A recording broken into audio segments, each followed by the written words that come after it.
Olha só, quando nós vamos dar início ao conteúdo que está trabalhando com relação à poluição tanto do ar quanto da água. Essa poluição, tanto do ar quanto da água, ela vai causar um grande impacto. Por exemplo, quando a gente fala de água, se eu tenho. Qual que seria a importância da água para a vida no planeta? É ela que vai manter toda a vida no planeta. Só que nós temos uma quantidade baixa de água disponível e a qualidade de água disponível também é baixa. Se nós não estivermos constantemente controlando a quantidade de poluição, ela também vai interferir, ok? O que vem a ser poluição da água? Essa poluição da água, normalmente, ela é causada pelo lançamento de esgoto, tanto residencial quanto industrial, não tratado em cursos, por exemplo, em rios, lagos, lagoas, em mares, ou, por exemplo, pela contaminação de fertilizantes. Mas como que esse fertilizante vai chegar até os rios e lagos?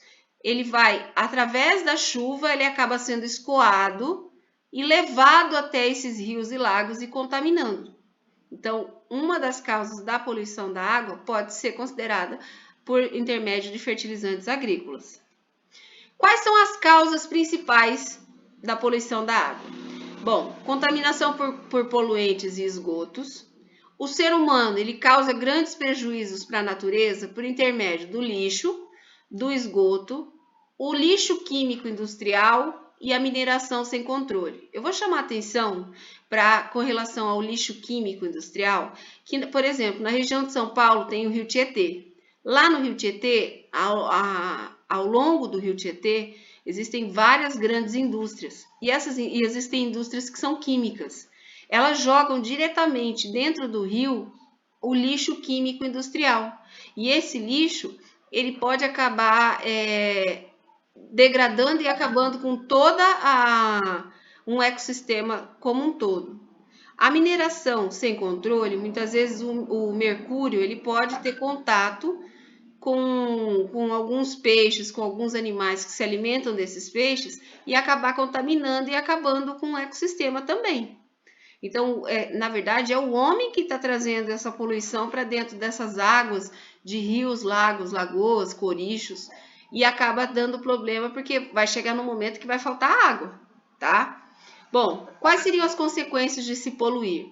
A água ela pode vir a ser um recurso limitado, pode acontecer uma escassez de água potável e a gente ter que ficar fazendo rodízio ou adaptar, ou se a gente não conseguir se adaptar, não vai ter tanta vida, tantos seres humanos na face da Terra, tantos seres vivos.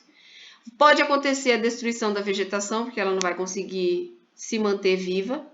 A morte de animais que estejam relacionados diretamente com essa água, peixes, aves, a falta de alimento, porque eu não vou ter alimento, eu não vou ter água para molhar essas minhas plantações, propagação de doenças e a falta de água pode secar de vez uma vegetação, uma floresta e transformar num deserto, tá?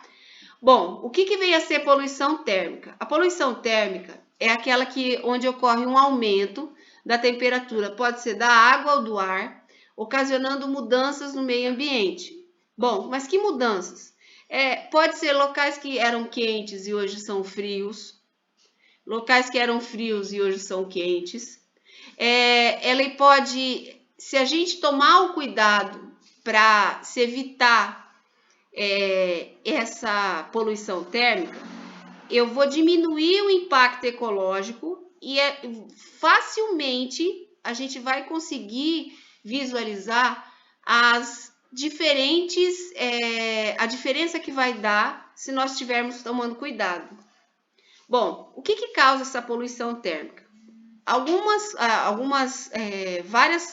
Vários litros de água aquecida são jogados em rios e oceanos. Essas grandes quantidades de água são jogadas lá dentro, diminui a quantidade de oxigênio. Diminuindo essa quantidade de oxigênio, algumas espécies vão acabar diminuindo o tempo de vida delas. O ciclo de reprodução também vai ser afetado. Eu vou acabar podendo tendo alguns poluentes, acontecendo algumas reações por causa desses poluentes dentro da água, e eu posso acabar fazendo com que determinadas espécies se acabem e morram de vez. O que vem a ser água virtual? A água virtual é aquela que é usada como matéria-prima, é aquela água que é consumida, mas não é percebida.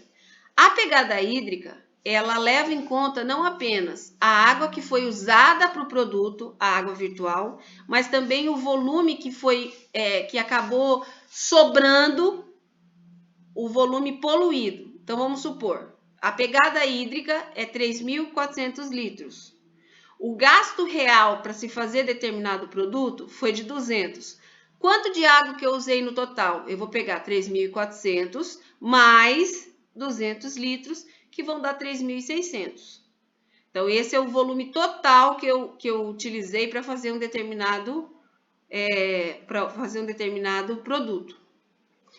Bom, nós temos 3 tipos de água. A água azul, que é aquela que normalmente é a evaporação da água, irrigação, ela é considerada água azul. A água verde são aquelas que ela é relevante para a produção de produtos agrícolas, que é a evapotranspiração, que é o que? Você vai usar para se fazer alguns determinados produtos químicos. E a água cinza é o que sobra, é o que é poluído. Por exemplo, nós temos de consumo, para se fazer uma manteiga de 1 quilo, são 18.000 litros de água. Para se fazer a asepsia da carne de boi, para você limpar e ela ficar 100% limpa para chegar no supermercado, são 17,100. São quantidades que a gente não percebe, porque a gente não tem acesso, tá? Às indústrias, mas elas gastam demais. Então, quanto mais a gente utiliza determinados produtos, mais a gente está utilizando água e pode correr o risco de acabar.